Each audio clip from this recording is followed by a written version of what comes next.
Morning in the desert. What a beautiful time of the day. This is one of the times we get inspired by all the ingredients that are around us. All these plants, all these cactus go into the cooking that we do. They've been growing here for thousands and thousands of years. Well, look at this. Somebody's been eating at this prickly pear.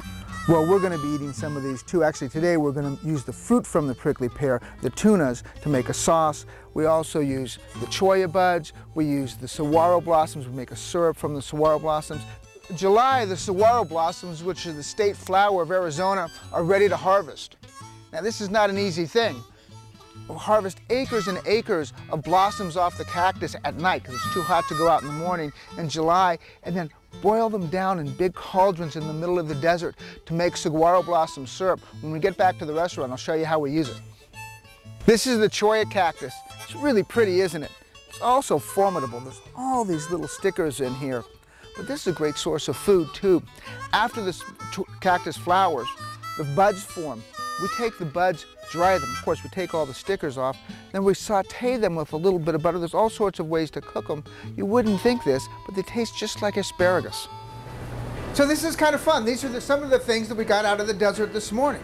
And we're going to cook with them. These are the prickly pears. I picked them this morning.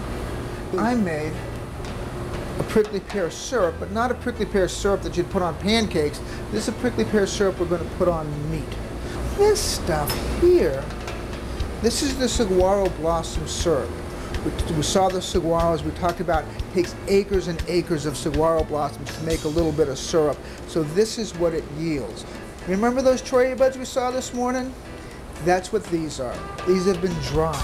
Take the stickers out, and then we rehydrate them by just poaching them. Several things set the Tucson culinary scene apart from what you're going to find in other cities. I think first of all, we have a really long and proud tradition of Mexican restaurants, Hispanic restaurants that go back generations and generations here in southern Arizona in Tucson.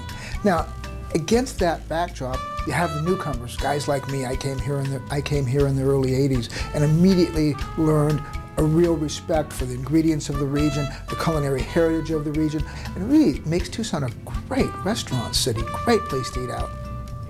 And here we have it. This is the New York strip on the wild mushroom chilaquiles with the chorizo scarlet runner beans.